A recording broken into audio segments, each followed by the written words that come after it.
Hey everyone, my name is Kyle. Welcome back to my channel. I hope you're having a fantastic day. So today's video is another Neville Goddard video.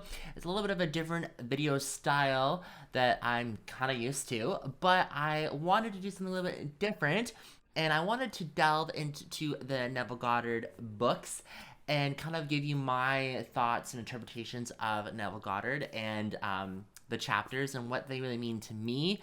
I know that I like Neville Goddard is very the way he speaks is very different than what I've been kind of used to. Like when I was first starting with Law of Attraction, I got exposed to Abraham Hicks, and so I love her a lot. And I also like Neville Goddard. They're pretty much saying the exact same thing. It's just a different way of going about Law of Attraction, or and saying the same thing but saying it differently. And so, but yeah, I like how they're both say law of attraction, and they give very interesting insight to how law of attraction works. I believe that, like with Neville Goddard, he goes into more law of assumption, whereas Abraham Hicks will just go right into just doing like law of attraction, but I thoroughly enjoy both of them. But yeah, like I said, this is just my personal interpretations of Neville Goddard. And so this is going to be the first video of a mini video series. And we're going to delve into the book called The Power of Awareness, which is a very, very fun book. And each video that I'm going to be doing is going to be about one of the chapters. And I'm going to just give like a quick insight to it, what I believe, what he means, and all of that. And so how I'm actually applying Neville Goddard to my life. And it's very interesting how law of attraction really works and how everyone can go about it a different way. As long as you are happy and you're living your life to the fullest and you're just enjoying life and you're appreciating life, that's what counts. And so I look forward to hearing your comments about Neville Goddard in the description and the comment section down below. Without further ado, we're going to jump into chapter number 1, which is I Am. And he describes, he first starts off with, I think, a Bible verse. All things, when they are made manifest by light, for everything that is made manifest is light. So the light is consciousness, and consciousness is one manifesting in legions of forms or levels of consciousness. I kind of highlighted that, just I felt that it was a very good piece of in the chapter, and that there's not one that is all that there is not I can't talk today. There is one that is not all that is, for consciousness, though expressed in an infinite series of levels, is not divisional. There's no real separation or gap in consciousness. I am cannot be separated. I may conceive myself to be rich man, a poor man, a beggar man, or a thief, but the center of my being remains the same regardless of the concept I hold of myself. It's very, very interesting. Basically, I feel like what he's saying is that the concept and the beliefs around ourselves is what dictates our life. And so we can perceive ourselves as a rich man or a poor man. We're the same person. It's just a way of our perception of life.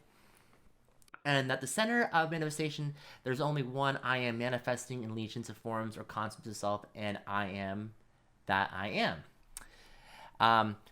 I am is a self-definition of the absolute, the foundation of which everything rests. I am is the first cause substance. I am is the self-definition of God.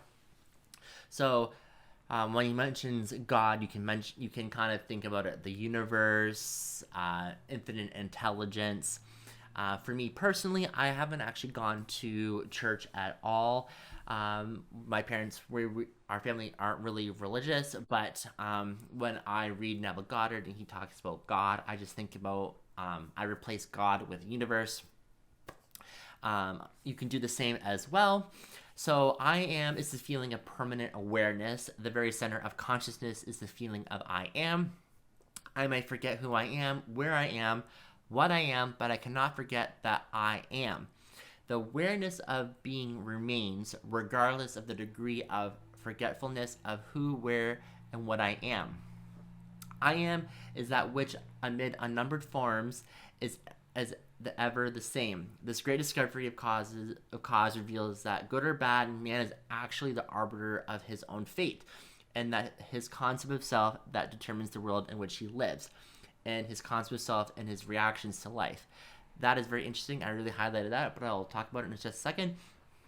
In other words, if you're experiencing ill health and knowing the truth about cause, you cannot attribute the illness to anything other than to particular arrangements of the basic cause substance, an arrangement which was produced by your reactions is defined by your concept, I am unwell. This principle governs every aspect of your life, be it social, financial, intellectual, or spiritual. I am is the reality to which whatever happens, we must turn for an explanation of the phenomena of life. It is I am concepts of itself that determines the form and scenery of its existence. Everything depends upon its attitude towards itself. That which it will not affirm as true of itself cannot awaken in its world. That is, your concept of yourself, such as I am strong, I am secure, I am loved, determines the world in which you live. In other words, when you say I'm a man, I'm a father, I am an American, you're not defining different I ams. You're defining different concepts or arrangements of the one cause substance, the one I am.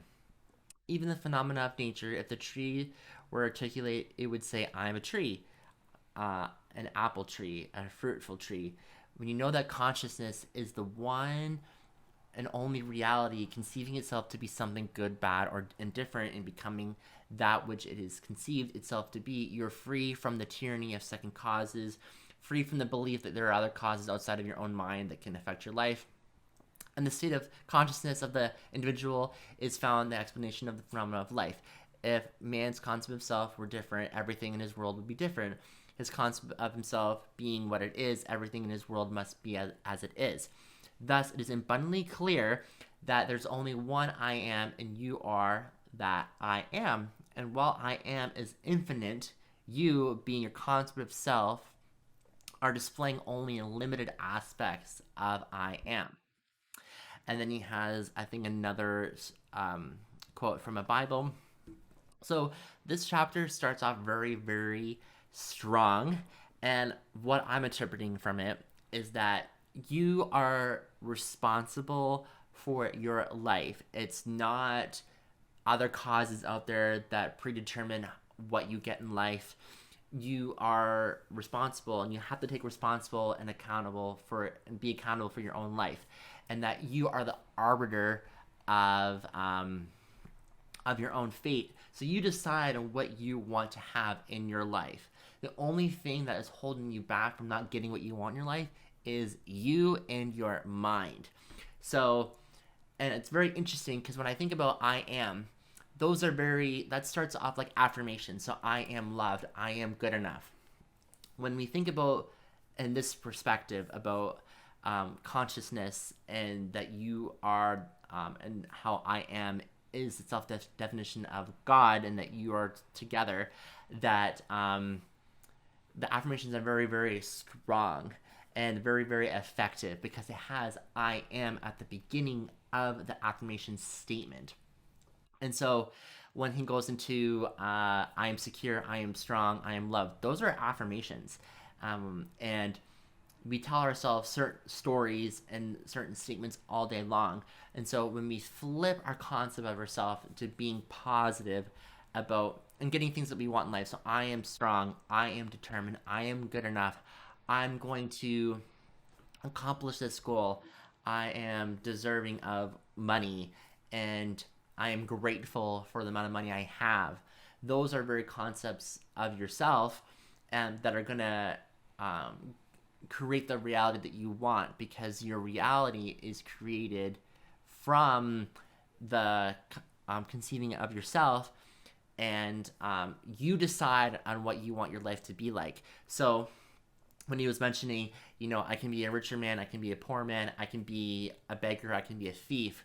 Those are different concepts of yourself, and whatever you conceive yourself to be and create this concept of yourself based upon I ams and your mind will predetermine what you get in your reality, which is very, very Powerful. So yeah, this wraps up chapter number 1, Power of Awareness. I look forward to hearing comments about this chapter. And yeah, thank you so much for watching this video. I sincerely appreciate it. I'll see everyone in chapter number 2. Thank you so much. Have a wonderful day. Bye now.